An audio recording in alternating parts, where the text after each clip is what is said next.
Hello, আসসালামু আলাইকুম বন্ধুরা, কেমন আছেন আপনারা? সবাই নিশ্চয়ই ভালো আছেন, আমিও ভালো আছি। চলে আসলাম একটি রেসিপি নিয়ে। আমি ট্যাংরা শুটকি দিয়ে ছোটো আলু দিয়ে রান্না করব। আমি ট্যাংরা শুটকিগুলোকে পরিষ্কার করে ধুয়ে রেখেছি। নিয়েছি এখানে ছোটো আলু, নিয়েছি টমেটো কুচি, পেঁয়াজ কুচি, রসুন কুচি, কাঁচামরিচ এবং ধনেপাতা কুচি। চুলায় একটা কড়াই বসিয়ে দিলাম, তাতে দিয়ে দিলাম সামান্য পরিমাণে সাদা তেল। তো তেলটা গরম হতে থাকুক। তো বন্ধুরা, ভিডিওটি কেউ স্কিপ করে দেখবেন না, সম্পূর্ণ ভিডিও দেখার আমন্ত্রণ রইল। তো তেলটা আমার গরম হয়ে গেছে অলরেডি। এখন এখানে দিয়ে দিলাম পেঁয়াজ কুচি, দিয়ে দিব এখানে রসুন কুচি,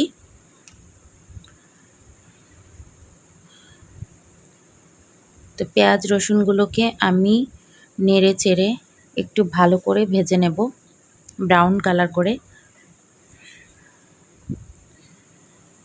তো বন্ধুরা, এখনও পর্যন্ত যারা চ্যানেলটিকে ফলো দেননি অবশ্যই ফলো দিয়ে দিবেন।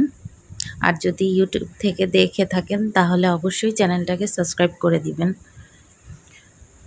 তো আমি পেঁয়াজ রসুনগুলোকে নেড়ে চেড়ে ভালো করে ভেজে নিচ্ছি। তো বন্ধুরা, এই রেসিপিটি সহজ হলেও রান্না করতে কিন্তু খেতে কিন্তু খুবই মজা।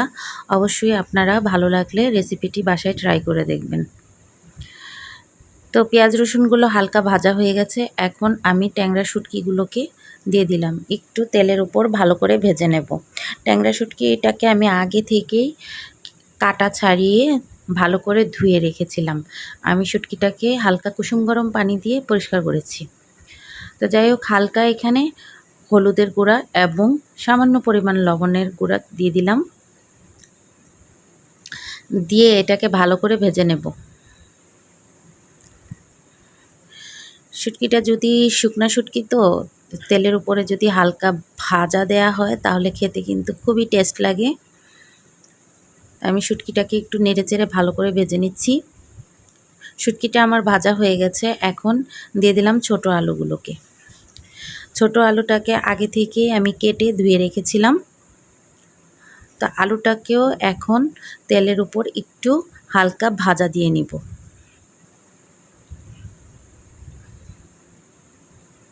এখন বাজারে অ্যাভেলেবেল ছোট আলু পাওয়া যায়।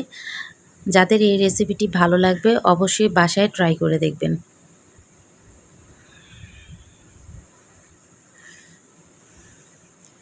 তো বন্ধুরা, দেখুন কালারটা কত সুন্দর হয়েছে, অলরেডি ভাজা হয়ে গেছে।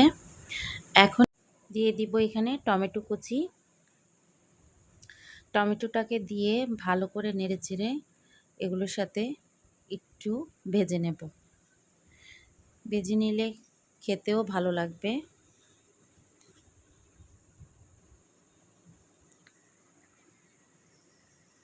তো বন্ধুরা, ভাজা হয়ে গেছে। এখন এখানে দিয়ে দিলাম পরিমাণ মতো হলুদের গুঁড়া,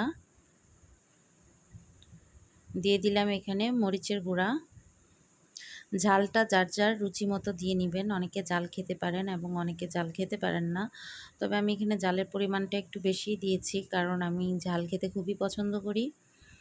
তো যাই হোক, শুটকির মধ্যে ঝাল না হলে ভালো লাগে না। এখন এখানে দিয়ে দিলাম পরিমাণ মতো লবণ, দিয়ে একটু ভালো করে ভাজা দিয়ে নিব।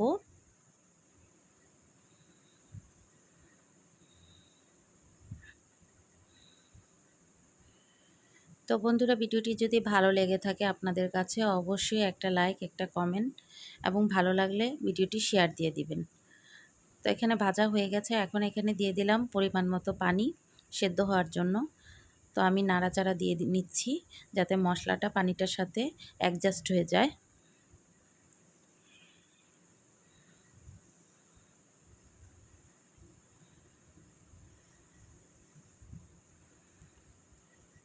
তো বন্ধুরা, দেখুন আমার তরকারিটা প্রায় হয়ে এসেছে। এখন এখানে দিয়ে দিব ফ্লেভারের জন্য কাঁচামরিচ কুচি, দিয়ে দিব ধনেপাতা কুচি।